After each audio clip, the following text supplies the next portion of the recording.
Welcome to WCC TV. We hope you enjoy your time with us. Please like, subscribe and click on that bell so that you'll always receive notifications whenever we're online. And why don't you share this right now? Share it with your family and with your friends, and they can learn what amazing things that God is doing in the lives of our people and the people all over the world.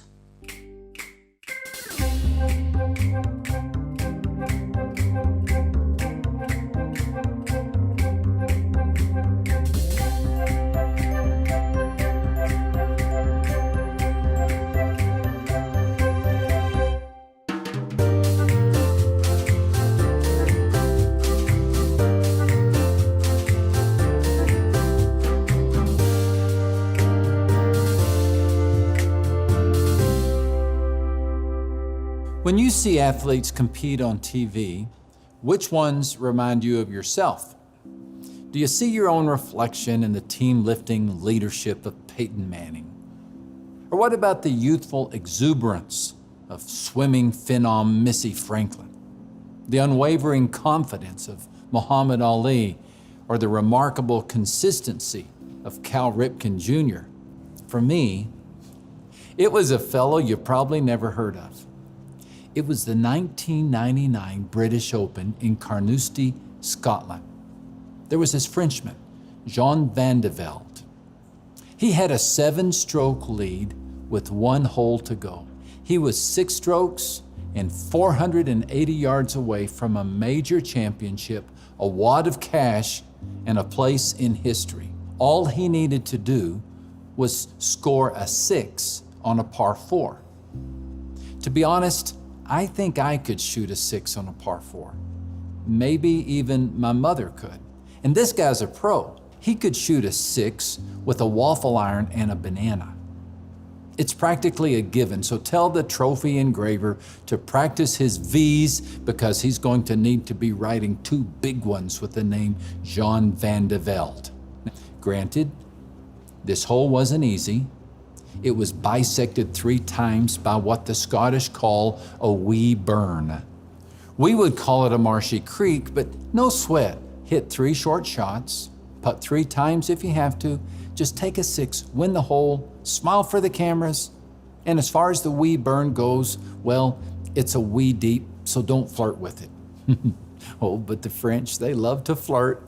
Van de Velde pulls out his driver, and somewhere in Des Moines, an armchair duffer who had been lured to sleep by the 7-stroke lead opens one eye. He's holding a driver.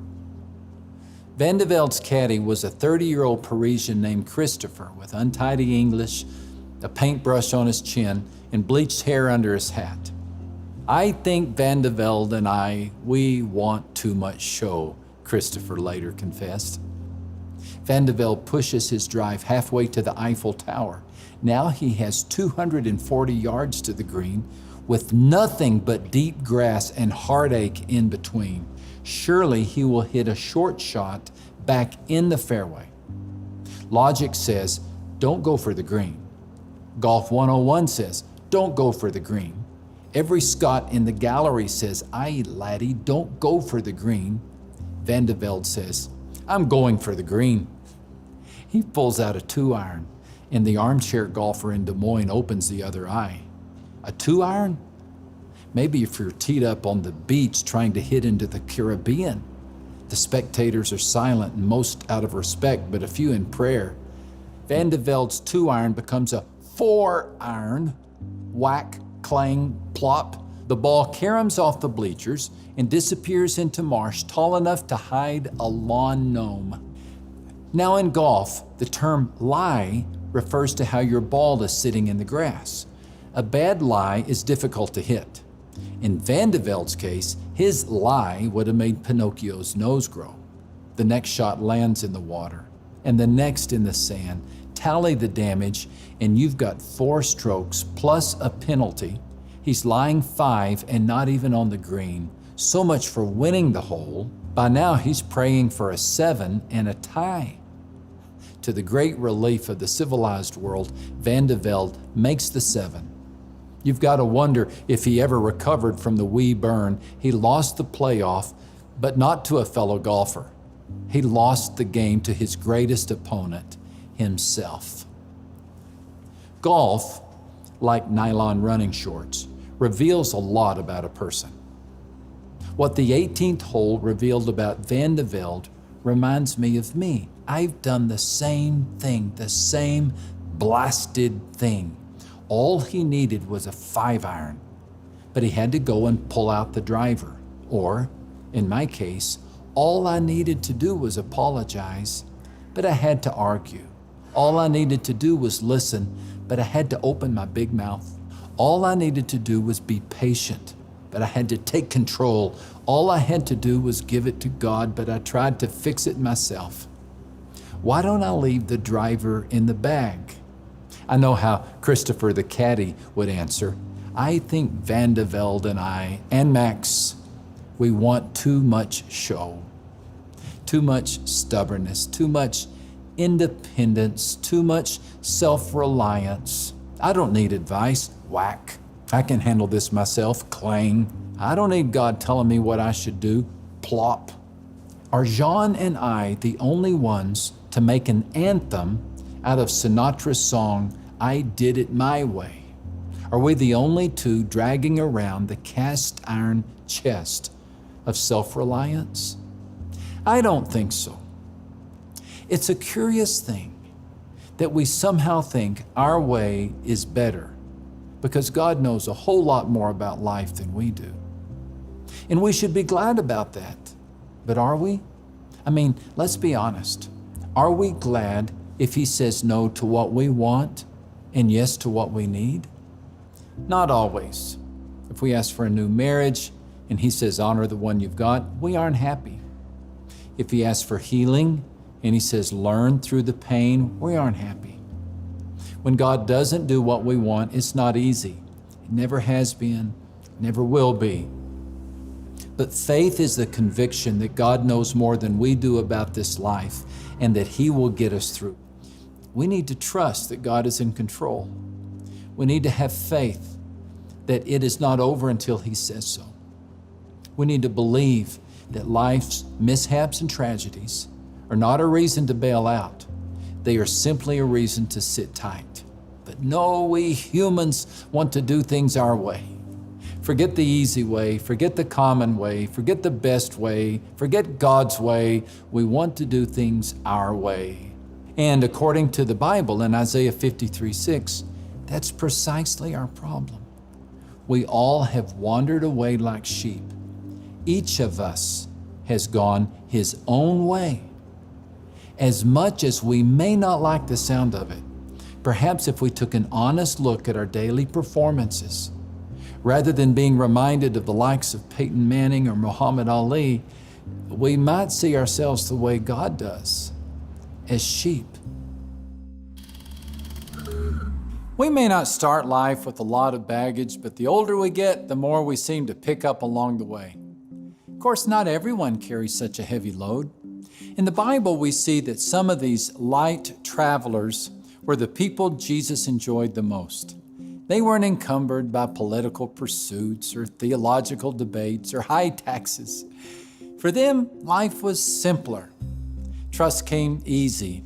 In fact, Jesus even said, the kingdom of heaven belongs to them. And unless we become like them, we will not enter the kingdom. If you want to understand how to travel light, there's a lot you can learn from children. Let's hear what they have to say. One thing I can do by myself is build Lego sets. Swing on the swings, I can jump on the trampoline. I can sleep in my own bed all by myself. Throw football, I can take care of my dog. I can clean up by myself when my mom asks me to. I can shoot a BB gun. I can get dressed all by myself. I can count to 10 in Chinese. I can ride my bike. Something that's hard to do all by myself is do a flip and landing on my feet. Building beds is tough stuff. A back handspring is very hard to do. I cannot lift up any of these bags. And it's hard doing gymnastics too. If I had to mow the lawn, I would ask my dad to help.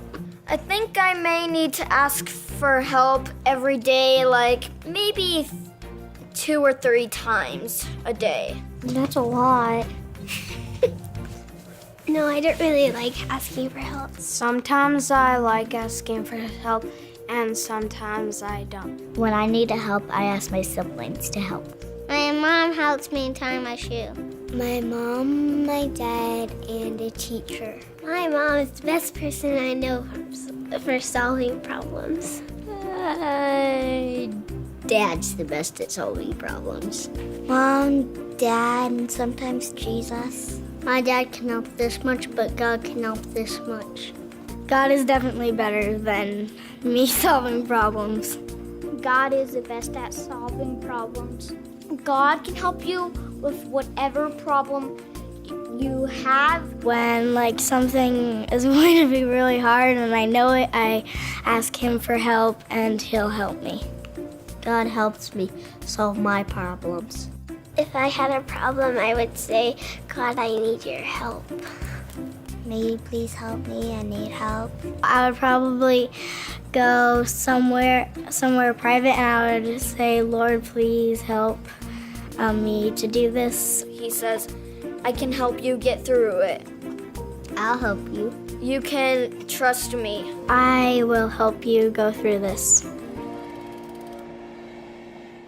Sheep are dumb. Have you ever met a sheep trainer? Ever seen sheep tricks? Ever witnessed a circus sideshow featuring Mazadon and his jumping sheep? No. Sheep are just too dumb and defenseless. They have no fangs, they have no claws, they can't bite you or outrun you. That's why you never see sheep as team mascots. We've heard of the St. Louis Rams and the Chicago Bulls and the Seattle Seahawks, but New York Lambs? Who wants to be a lamb? I mean, you couldn't even stir up a decent yell for the cheerleaders. We are the sheep, we don't make a peep, victory is yours to keep, but count on us if you want to sleep. What's more, sheep are dirty. A cat can clean itself, so can a dog. We see a bird in a bird bath or a bear in a river, but sheep, they get dirty and stay that way. Couldn't David have thought of a better metaphor?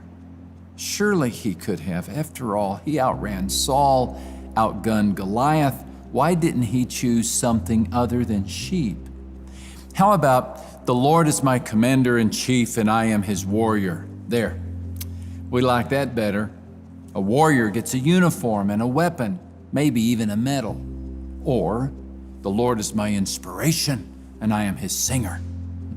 We are God's choir. What a flattering assignment. Or, the Lord is my king and I am his ambassador. Who wouldn't like to be a spokesperson for God? Everyone stops when the ambassador speaks. Everyone listens when God's minstrel sings. Everyone applauds when God's warrior passes. But who notices when God's sheep show up? Who notices when the sheep sing? Who notices when the sheep speak or act? Only one person notices: the shepherd. And that is precisely David's point. When David, who was a warrior and ambassador for God, searched for an illustration of God, he remembered his days as a shepherd. And the way he cared for the sheep reminded him of the way God cares for us. So David rejoiced to say, "The Lord is my shepherd." And in doing so, he proudly implied, "And I am his sheep." Otherwise, you might end up with a 23rd Psalm that sounds like this: I am my own shepherd. I am always in need. I stumble from maul to maul and shrink to shrink, seeking relief but never finding it. I creep through the valley of the shadow of death and I fall apart. I fear everything from pesticides to power lines, and I'm starting to act like my mother. I go down to the weekly staff meeting and am surrounded by enemies. I go home and even my goldfish scowls at me. I anoint my headache with extra strength Tylenol. My Jack Daniels runneth over. Surely misery and misfortune will follow me, and I will live in self-doubt for the rest of my lonely life. Why is it that the ones who most need a shepherd resist him so? Now there's a question for the Jean Van de Veldes of life, those of us who insist on doing things our own way, those of us who should listen to reason, leave the big driver in the bag, and spend less time trying to make ourselves look important. Scripture says, do it God's way. Experience says, do it God's way. Every Scot in heaven begs, aye, laddie, do it God's way. And every so often we do. And when we do, when we follow the lead of our God and keep the driver in the bag, somehow the ball stays in the fairway. Yes, Van de Velde reminds me of me. After losing the playoff, he buried his face in his hands. His shoulders slumped beneath a burden that so often accompanies the baggage of self-reliance, regret. Next time, I'll hit the wedge, he sobbed. You'll say I'm a coward, but next time, I'll hit the wedge. You and me both, John. You and me both.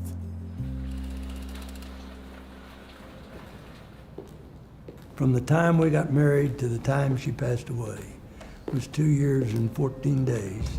This was back in 1956. My wife became ill about 3 months after we got married, and we put her in the hospital in Denver. In the scheme of things, I had a good job, but I still wasn't making enough money to pay the expenses of her living and being taken care of in the hospital. I got to a point that I wasn't paying the bills. So they came to me and said, you've got to move her, and you've got a week to figure out how you're going to manage this. So I thought, well, I'll go to church. I went to church on Wednesday night. They proceeded to inform me, and the reason my wife was sick and dying was the fact that I had sin in my life. And if I would get right with the Lord would take care of things.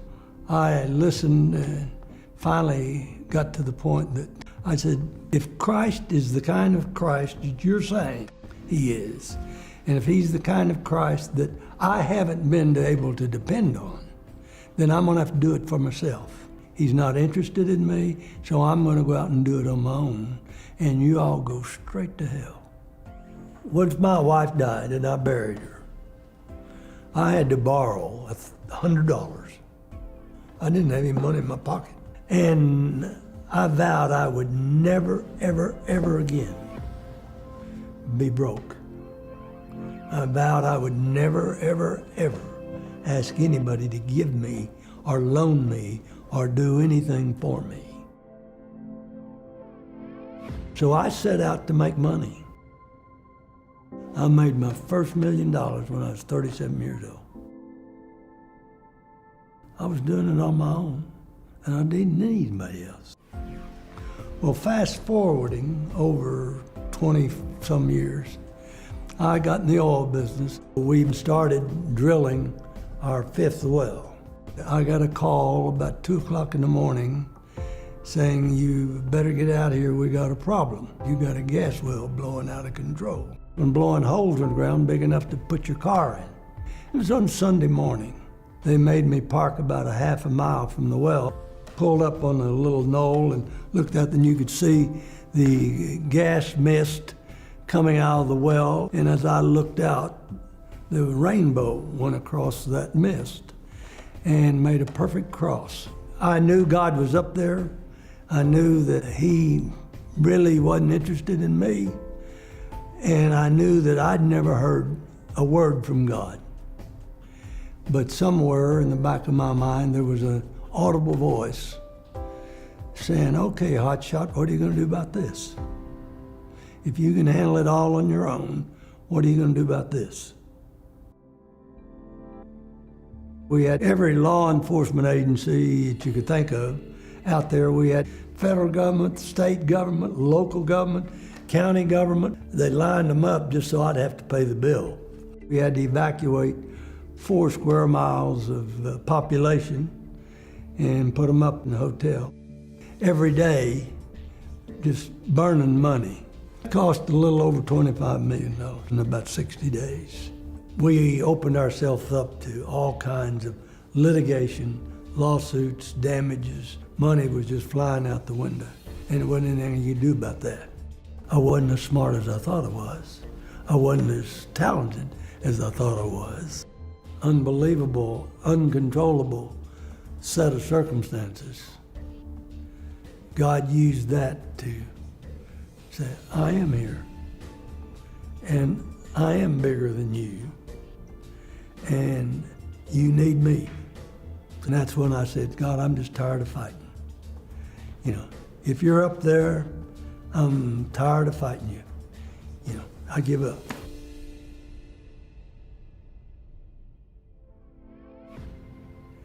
God had to get me to that point before I'd listen, because I was doing it on my own, and I didn't need anybody else.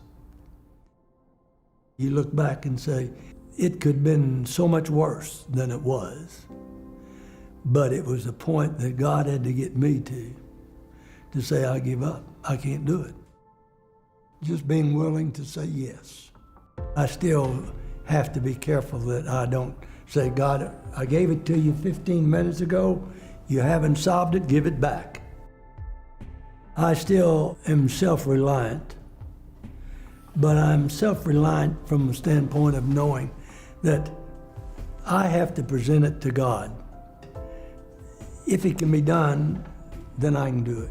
But I do it with a partner. I don't do it by myself. There's no way I could reiterate and describe the blessings that I would have missed if I hadn't said yes. So that's my story.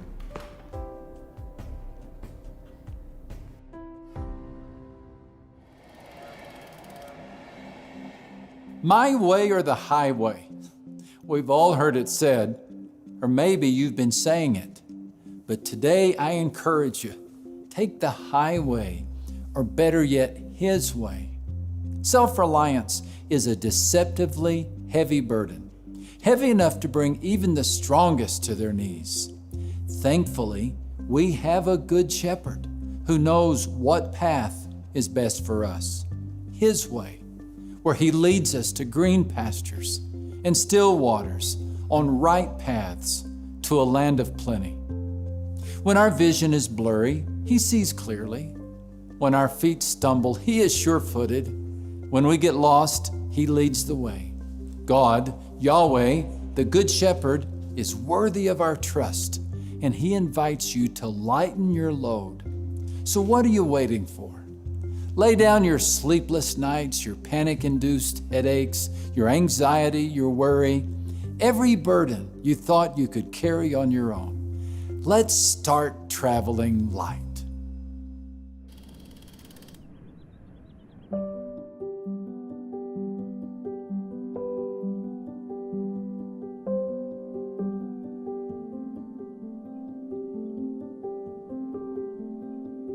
The Lord is my shepherd. I shall not want. He makes me to lie down in green pastures. He leads me beside the still waters.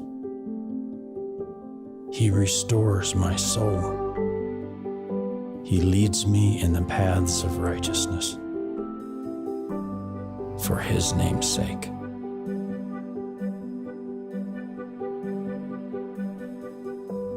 Yea, though I walk through the valley of the shadow of death, I will fear no evil, for you are with me.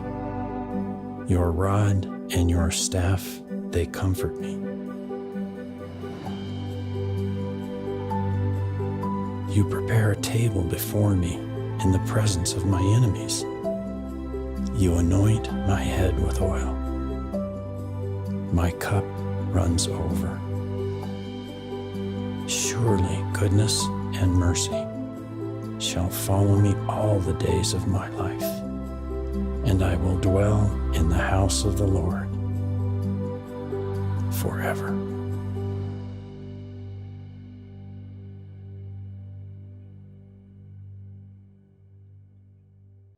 Remember Psalm 23. My Lord is my shepherd. The Lord is my shepherd.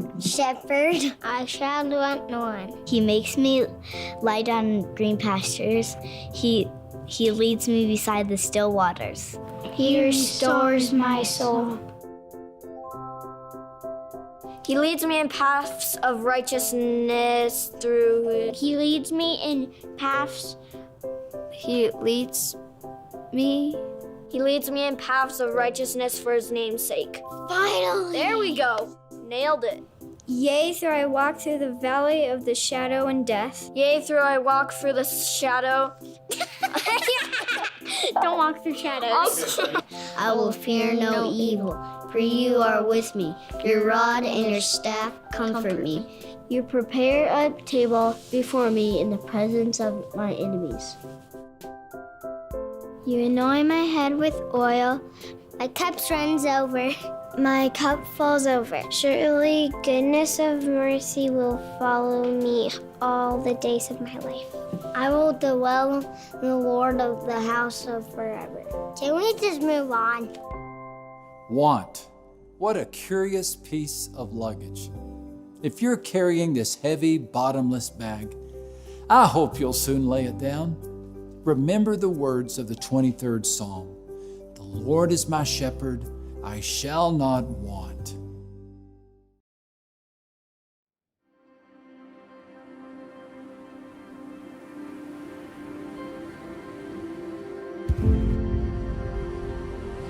Awake, O sleeper, in the valley of bones, born dead in sin, wandering alone. Awake, O sleeper, you go your own way, thinking pleasure is freedom, but covered in chains. Awake, O sleeper, from dust you were made. This life is a vapor, and it quickly fades.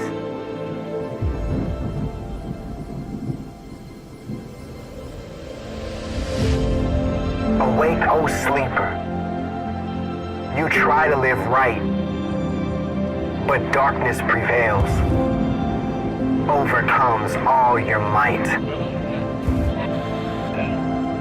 Awake, O sleeper, before all is lost. Trust not in yourself, but blood on a cross. Awake, O sleeper, and turn to the one who, love so amazing, surrendered his son.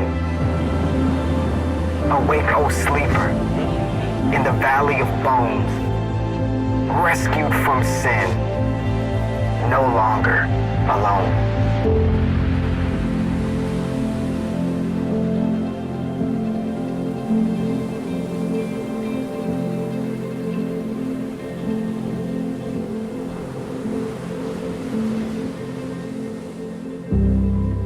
What is our aim? What is our fixation?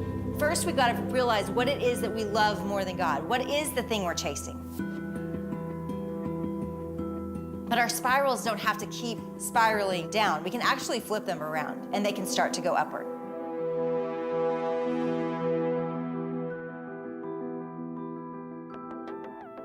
I was curious when I started this study about science and the Bible and how these two things came together. And I started reading a lot about the brain and how it works, right alongside the scriptures. And what I read was fascinating.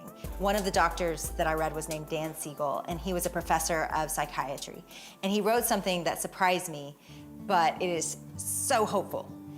He said this: where attention goes, neural firing flows and neural connection grows.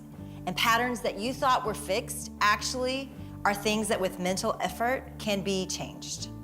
This is so hopeful, and it's what the Bible teaches us too.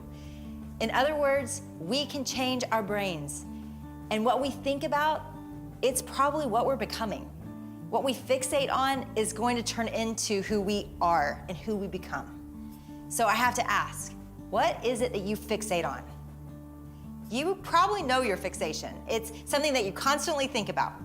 I usually know mine because they start coming out everywhere. You talk about them, you think about them, you talk about it with your friends, you read books about it, podcasts, you join groups that care about that thing. And some people call them our obsessions. And maybe yours, deep down, it's comfort or control or health or fear of failure or multi-level marketing, but there's probably something that you tend to fixate on. And the problem with this is that anything we fixate on this earth, it can be taken from us. But if you think about your spirals, most of them aren't freewheeling, chaotic thoughts. They usually have a focal point. And probably that thing that you're fixating on is also the thing you worship. It's the thing you love. It's the thing you want most. It's the thing you chase. I've spoken before that I had an eating disorder in my 20s, and it started when I was in college, and I was a cheerleader, and every week they would weigh us in, and if we gained more than a couple pounds, we would get benched for that game that week. And after a little while, that starts to really mess with your mind. And so I found myself obsessing over meals and working out and what to eat and what to not eat, and my fixation became a place that I felt completely stuck in. It was the focus of every spiral in my day, every spiral in my head. And I remember in that season reading Paul's words, I could take my thoughts captive to the obedience of Christ. I remember highlighting it and underlining it and memorizing it because it had never occurred to me that I was not subject to this struggle. And my spiral was interrupted. And I all of a sudden realized I had power over my mind and my life again. God has given you the power to interrupt whatever your fixation is. And that's what this verse from Paul said to me, and it reminded me of. It was news that I was so happy to hear. And the question that remained then, after understanding I had the power to change it, was then how do I change it? How can I interrupt this spiral? And for you, the answer, at least in part, might be something big, because some spirals are not interrupted easily. It might be counseling. It might be a season of investing in healing. And it will require community and people in your life, people to hold you accountable. Prayer and fasting, it's going to include that. And for you and me both, a presence with God, a time with God, focused on His power, focused on His grace, it's gonna require that. But our spirals don't have to keep spiraling down. We can actually flip them around and they can start to go upward. And Paul knows this. And so Paul goes to the root of it and he says a lot about what we think about, because he knows that's the best place to interrupt it. It's in the inside of us. It's when it first starts. And Paul's gonna show us a way to flip it. Paul talks a lot about the fact that we can control our minds. And now we are going to see inside his and what controls his. And he says that we could take one thought captive, and that one thought could shift all our other thoughts. So let's look at Philippians 1. I thank my God in remembrance of you always in every prayer of mine, for you are making my prayer with joy. Paul's writing later back to the church of Philippi because now he's in another prison, and yet he is loving these people. He is grateful for these people. He has hope, he has joy. And then he's gonna talk about this imprisonment, his reality, his circumstance. I want you to know, brothers, that what has happened to me has really served to advance the gospel. Again, he's showing us how he thinks. He wants them all to see how it is he thinks. This is why I have joy. It's so interesting that his aim, he keeps putting it in everywhere. It is the gospel is to be advanced. It is his chief aim. And then he shares, so that it has become known throughout the whole imperial guard, all the rest, that my imprisonment is for Christ. For Christ. He has one aim. And last week we talked about the fact that he could have gone to Asia and been this great missionary, and yet God detoured him, and he would spend many of the rest of his years in different prisons. And this was the story that God had for Paul, and it's one that a lot of us relate to, like our story not going the right way. And when I say that Paul had one chief aim, I mean that he didn't even put the things of God in the place of God. He had one aim. And I think sometimes we can put good things in place of God. I see this happen, and I see it happen in me, where I start to make mission and purpose my God. And it fails us because instead of pleasing Christ no matter what, we start to get picky about our mission and our purpose and what it looks like and how it should play out. And we start to compare. And we start living discontent because we don't feel like we're getting the opportunity to matter, because God can use all of us no matter where we are or what our circumstances are. So if I put my aim in results, even if it's of ministry, I'm gonna be miserable. If my value or worth becomes in what I do, even if it's good, it fails. We've got a problem if we love and esteem and run after anything more than God, even if it's something that we stamp God's name on and act like it is for God. We've got to figure out what it is we're chasing. We've got to figure out what it is we worship. If we don't know and we're not honest about it, then we're gonna keep being tempted to worship that apart from God. And we want to know what we need to look out for in ourselves. And Paul knows this, and this is why he values discipline and training our minds and training our bodies. It's why he prays all the time without ceasing. Almost every letter, when you read it, he opens it in prayer. He knows that these disciplines, knowing scripture, fixating on the word, being in community, these disciplines align us to God. It helps us see that we are perhaps getting off track or worshiping something besides God. So how do we take down these fixations? In Philippians 1, he says, and most of the brothers, having become confident in the Lord through my imprisonment, have become much more bold to speak the gospel without fear.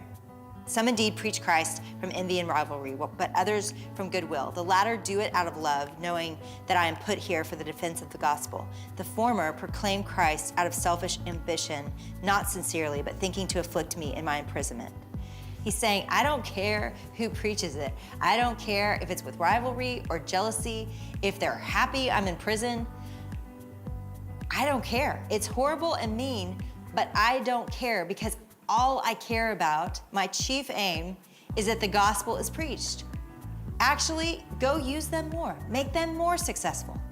Now, only a really secure human who actually has the prize of God in his mind, the prize of the gospel, the prize of heaven, only somebody who thinks that way doesn't care that his enemies thrive, that his people that are happy he's in prison are winning and being successful. Only in every way, whether in pretense or in truth, Christ is proclaimed. And then he says, and I could follow Paul that far, but then he says, and I rejoice in that. I don't know that I can rejoice in that. That is a step beyond where I am currently sanctified. And that's what Paul says, because he literally only has one aim, and it changes everything about our lives, everything about our minds, everything about our attitudes. And if that aim is Jesus Christ, it doesn't matter what the world takes from you. They can't screw your life up, because they cannot take your aim away. They cannot take God away from you. But if you build on anything apart from God, apart from heaven, if that aim becomes another thing, then it really doesn't take much to screw up your life. Your life can fall apart pretty easily, because anything can go wrong all of a sudden. Anything can send you into a spiral. And having God as your fixation, It changes everything. It kills idols like approval and competition. It kills self-glorification. It kills a love of money. And all of a sudden, it doesn't matter if you have money or you don't, if you're in plenty or you're in need, because all you care about, like Paul, is that the gospel is preached, that the gospel is advanced. Are we looking at our lives this way? Because when we look, we tend to notice everything. We notice what we have and what we don't have. We notice who has influence and who doesn't. We notice how people look and what they're getting that we aren't. We notice things when we fixate on anything other than Christ. But when Christ becomes the aim, we stop comparing and obsessing. We realize all those things that we're jealous of could actually work together to advance the gospel. And instead of competing, we're actually calling each other up and out. And we're saying, let's take the hill together. You have this resource, great, bring it. Let's dream about how we can use these resources together. That's what I see for us, that we start to see each other as we should, as teammates and not competition. So, only in every way, whether it is in pretense, with gossip or slander, I don't care. Christ is proclaimed. And then Paul goes on and he takes it to the absolute extreme. Yes, I will rejoice, for I know that through your prayers, the help of the Spirit of Jesus Christ, this will turn out for my deliverance, whether on earth or in heaven, as it is with my eager expectation and hope, that I would not at all be ashamed. Christ will be honored in my body, whether by life or death. For to me, to live is Christ and to die is gain. And this is where it gets unthinkable. Now, the aim actually becomes something bigger and better than life. Something bigger and better than everything on this earth. He's saying, I believe this book so much. I believe this Jesus so much. I believe in everything he's promised me, that this is worth dying for. In fact, I'd be better to go ahead and die and be with Christ. Now that is craziness. And let me tell you, the people I know who live this way, who believe God like that, they are so dangerous, because there's nothing on this earth that can be taken from them. There's a fearless, focused recklessness to their lives that's dangerous to hell. And you've seen it in people. They don't get distracted. They don't spiral out. They don't get jealous, because everything they have is focused upward and toward God. Paul talking about life and death here, it reminds us that we don't have long, that it'll be over tomorrow, and we'll go to the place we're gonna live forever. But somehow, thinking about that today, it helps me live differently. And tomorrow, I want you to notice something. When something comes up and you're starting to worry and you're starting to fear, just think, if Jesus comes back today, is this gonna matter? And if it doesn't matter, let it go. We retrain our thoughts. We build new grooves, new pathways. This book and science both tell us the same thing, because God is the God of science. He built our brain. And this book says we can retrain it. We can focus on new things. We can focus and set a new aim for our life. It's possible. And in doing it, 1,000 problems are solved all at once. So let's come back to this thought, this game-changing thought, that we have a choice. We have a choice what we think about. We have a choice what we serve, what we worship. We have a choice what we fixate on. We have a choice. We were built to fixate and worship things. It's how God made us. It's that he built us to fixate and worship him. And anytime we put something besides him in that place, of course, everything starts to break down. We're not subject to our passions. We're not subject to our emotions. We're not subject to our thoughts. We're not subject to our habits. We're not subject to our genetics. We are not subject to our circumstances. We are not subject to anything. We have a choice. Now, we may not have a choice about our circumstances, but Paul and Jesus say we have a choice about how we think about them. And I love that truth. I love it, because so often I sit down with women and I hear their stories, and it hits me that it doesn't matter what country or city we are from, we are all the same. We have similar fears, similar fixations, similar hopes. We're not that different. But the people who actually live differently and powerfully, they believe they are not subject to the winds of their day. They're not subject to their own thoughts or their feelings. They have one aim, and every single thing in their power They are conforming it to that aim. Guys, I know this is hard. I know this is war hard. Like, this isn't a little bit of hard. This is a lot hard. And so, guys, we've got to fight for each other.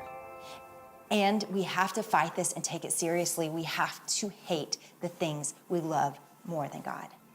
We have to disassemble them, spot them in ourselves when we're getting off track, when we're being petty, when we're distracted, when we love anything more than God. We've got to call it out, name it, confess it, and run from it. David was good at this. David loved a lot of things in his day, but David knew that every single time he found himself loving something more than God, he turned and ran back to him.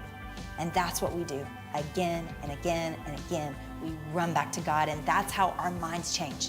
That's how the grooves change. That's how we build new patterns. It's by fixing our mind consciously and regularly, fighting the thing that we love more than God by setting it on the thing that is better than any other thing on earth, our God. So we set our minds.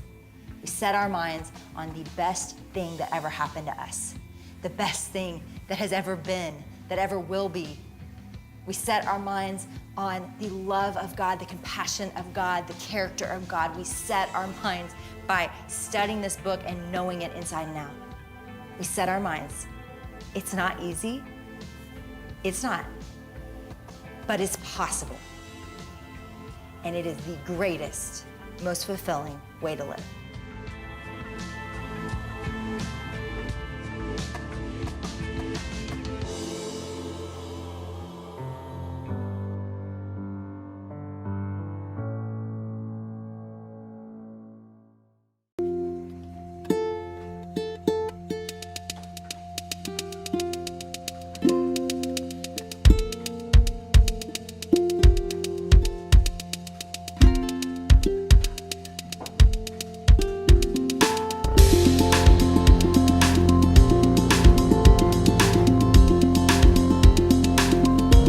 Hello and welcome to the first session of the prayer course.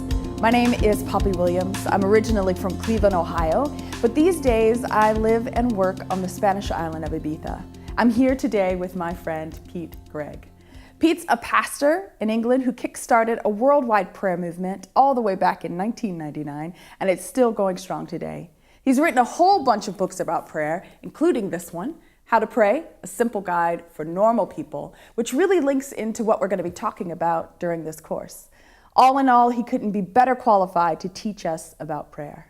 So Pete, here we are, the first session of the prayer course. Can you maybe give us an idea of where we're going to be headed over these next 8 sessions?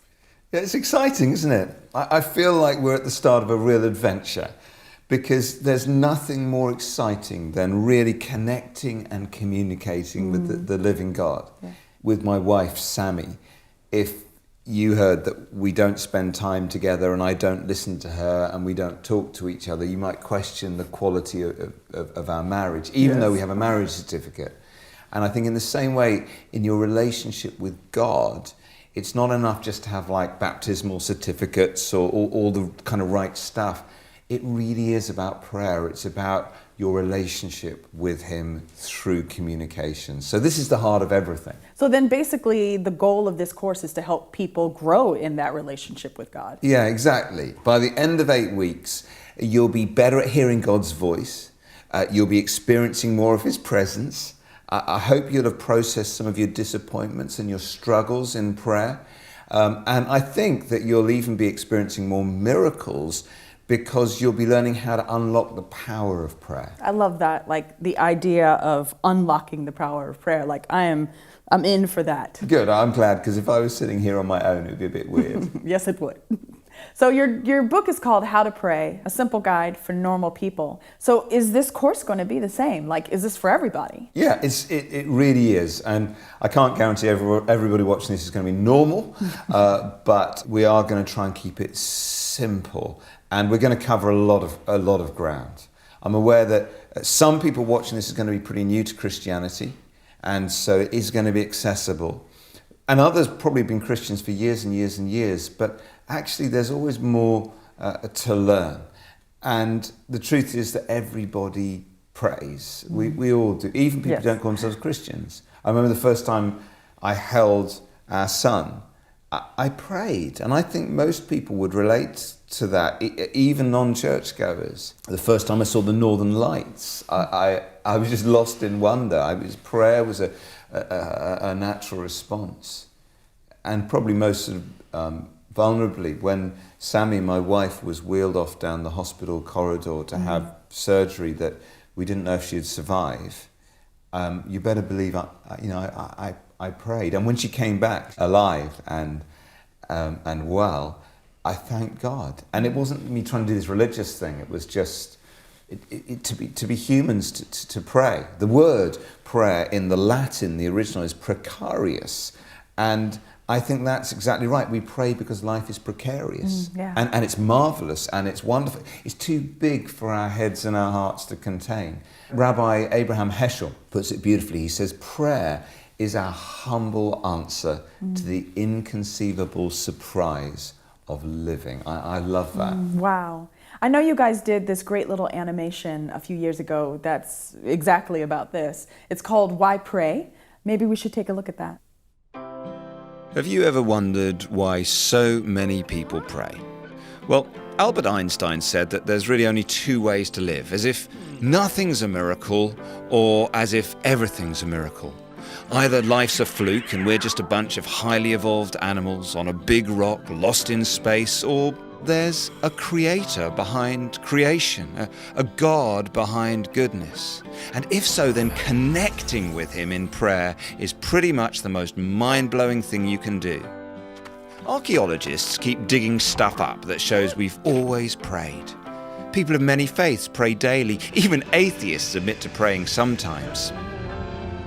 Real prayer is a two-way conversation with the living God who loves and listens to the things we say. Jesus said, "Ask anything in my name, and it'll be done." We have a chance to ask for peace, healing, help, or whatever we need.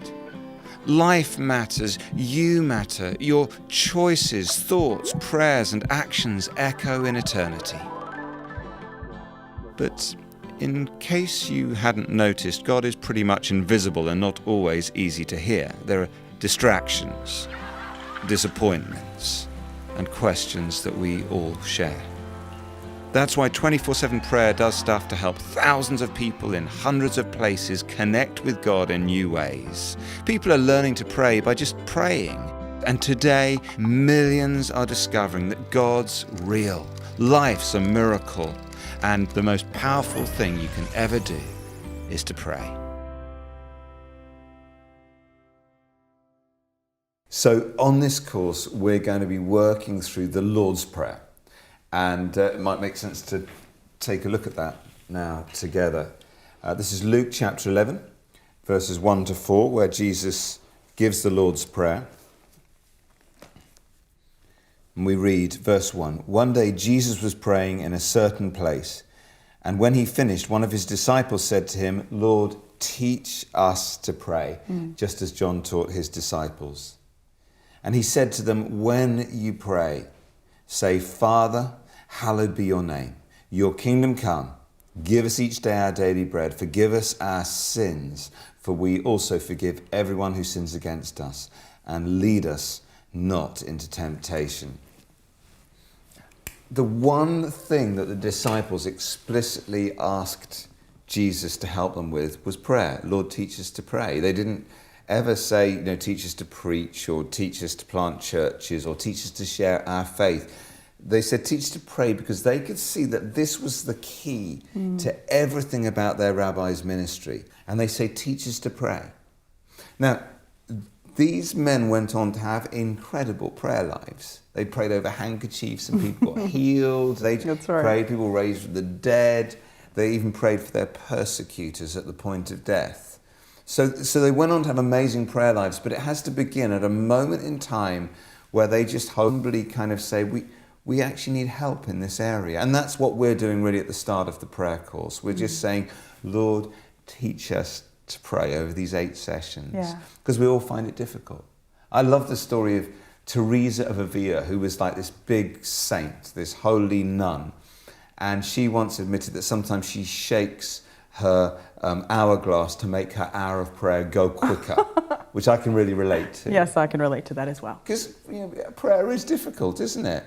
And the good news of this story where Jesus gives the Lord's Prayer is that when we ask him for help, he promises to help us. Can you maybe give us an idea about how the next 8 sessions are going to break down? When you say to people the word prayer, everyone has a different idea of what that actually means. And that's because really there's lots of different ways of praying. There isn't just one way. It's a bit like this toolbox here. There's a bunch of different tools, hammers and screwdrivers and all stuff. And the thing is, obviously everyone knows every tool is there to do a different job. And if you called a handyman round and said, can you fix something? He said, well, I only know how to use a hammer, but I don't use a screwdriver. You'd think he wasn't a very good handyman. Not a good handyman at all. Yeah. And in the same way with prayer, why limit yourself? There's a whole range. The Lord's Prayer is a bit like a toolbox, and we're going to go through those different tools together on this course. So first of all, you've got Our Father in Heaven, hallowed be your name. So that means next session we're going to be looking at adoration, the hallowing of God's name. And then there's Your Kingdom Come, Your will be done. That's intercession. And then it's Give us this day our daily bread. Well, that's a number of things. Firstly, that's petition. Petition is asking God for our own needs. Intercession is asking God for other people's needs. Okay. But daily bread is also about listening to God, because his word is spiritual as well as physical. So we're going to think about listening and about unanswered prayer as well, because we all have disappointments and struggles, and we need to be honest about those.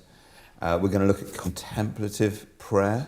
And then there's deliver us from the evil one. Well, that's kind of to do with spiritual warfare. So we're going to look at all sorts of different tools, different types of prayer.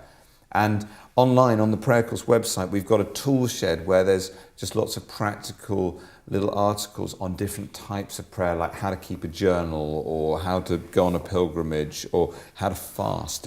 And so as well as these videos and the discussions in groups, you can go there and get lots of tips on how to use all the different tools. Oh, wow, that sounds so amazing. Tell me though, what would you say to the person that's out there right now? They're watching, they've just gotten started with all of this, and in their minds they're thinking, I just thought prayer was prayer. And you guys are using all these big words like adoration or intercession. Right. Yeah, the best bit of advice I ever got about prayer was keep it simple, keep it real, and keep it up. I like that. Keep it simple, keep it real, keep it up. Yeah, your prayer life really is at its best when it's at its simplest. I always tell the story about, I was walking down the street near where I used to live one day, and God spoke to me. It wasn't an audible voice, but it was just this really strong impression, sort of out of nowhere, that I've learned to recognize can often be the voice of God. And the impression was random. It was, look at that tree. And so I froze and I stared at this tree in the street. And it looked like some idiot, really, and people walking past thinking I'm having some kind of episode. And I'm thinking, is this like going to be my burning bush moment? You're waiting for something to happen. Right, the tree's going to fall over, I'm going to save someone or whatever.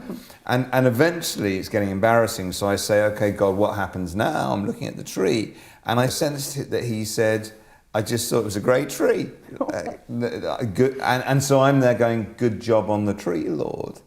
And I guess he said, thanks very much. Here's the point. I know it's like the most underwhelming story of all time, but actually your prayer life is at its best when you're saying stuff like, good job on the tree, or, thank you for this lovely day, or whatever.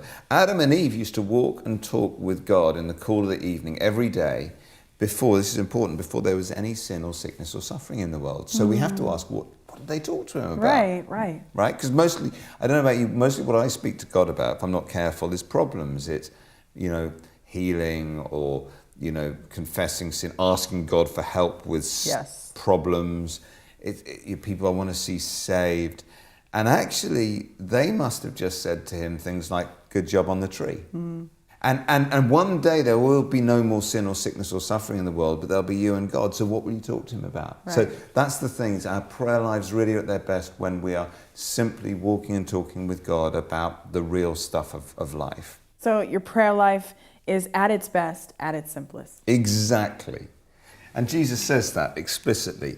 If we read the Message version of Matthew chapter 6, listen to this. This is kind of teaching that, is right at the heart of the prayer course. Jesus says, Matthew 6, verse 6, here's what I want you to do. Find a quiet, secluded place so that you won't be tempted to role play before God. I love that. Exactly. Role play before God. I think I might have done that at times. Just be there, he says, as simply and honestly as you can manage. And the focus will shift from you to God, and you'll begin to sense his grace. The world is full of so-called prayer warriors who are prayer ignorant. They're full of formulas and programs and advice, peddling techniques for getting what you want from God. Don't fall for that nonsense. This is your Father you're dealing with, and he knows better than you what you need. With a God like this loving you, says Jesus, you can pray very simply. And then he goes on to give the Lord's Prayer. So Jesus is explicit. We should keep it simple, but also keep it real. He says, don't role play before God. Be honest. Don't pretend. And actually, I find that the Bible is way more honest often than the church about the pain and the disappointments and unanswered prayer. And often the Bible's not happy clappy, but it's deeply honest. There's a parable that Jesus told, you probably remember it, about the Pharisee and the tax collector who go up to the temple to pray. And imagine Jesus telling it, there's this crowd, and there will have been Pharisees in the crowd, and then other people who probably thought they were bad at prayer, unlike the big holy Pharisees. So Jesus, in telling this story, there's a little twinkle in his eyes. He says, the Pharisee prayed all the right prayers, I thank you that I am not like other men. And then you've got the tax collector, despised, and he's hiding in the corner, rocking backwards and forwards, just saying, I'm a sinner. And then Jesus, I imagine him winking at one of the Pharisees in the crowd when he goes, which of them went home heard by the Father? It was the tax collector. So Jesus is saying, be honest, be real, be yourself with God. So we've got to keep it simple, keep it real. But also Jesus just says, keep it up. Don't give up praying too soon. And again, he told another parable about a widow who lost a coin. And he says explicitly in that, you must keep praying and not give up. When our son Danny was really little, he got to that stage where he wanted to be able to write, but he couldn't. Okay. And so he would scribble away on bits of paper, and we would encourage him. So he would, he'd say, look what I've righted, and you'd say, great job, it's like Shakespeare, But then one time he did this, and then he said, Dad, read it. And you stare at it and think, obviously it's nonsense, it doesn't make any sense. But what I found was I could look at his face, and as his dad, I could read his face. I knew the kind of day he had had, the weird little things that go on in his head, the way he's feeling. I could probably even see his dinner on his face. And so I guessed at what the scribbles meant. And as I read his scribbles, he was there nodding, saying, good job, Dad, good reading, well done. And I said thank you, because it really was some of the best reading I'd ever done. And I do think prayer is a lot like that. We kind of obsess about getting the right words, the right techniques, but it doesn't impress God. Our Father in heaven reads our faces, our hearts. He knows the kind of day we've had, the weird little things that go on in our head. And he interprets our prayers. And that's exactly what it actually says in Romans chapter 8, one of the great passages about prayer in the Bible, starting at verse 26 of Romans 8. Listen to this and think of that image of Danny with his scribbles. In the same way, the Spirit helps us in our weakness. We do not know what we ought to pray for. Do you ever feel like that? Absolutely.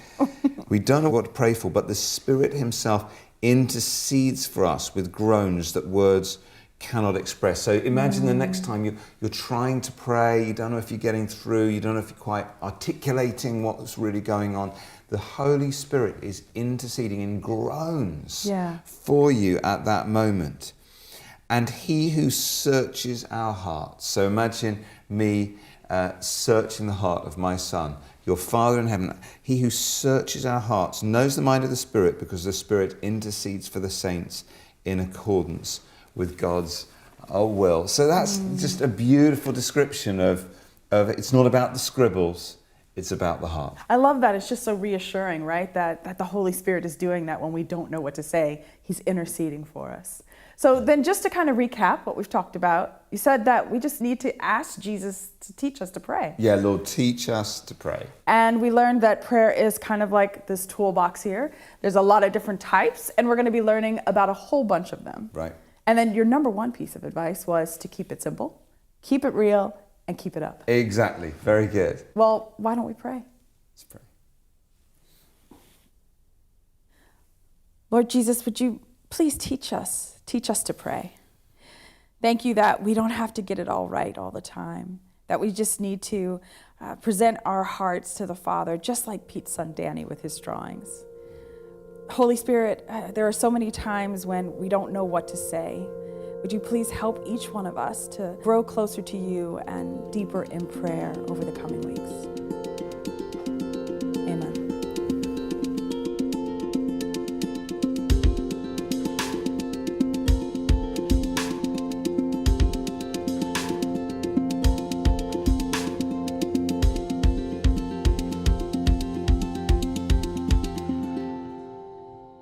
Thank you for joining us on WCC TV. We hope to see you again next week at 5 p.m. for another episode. God bless you all. Remember to give God the glory.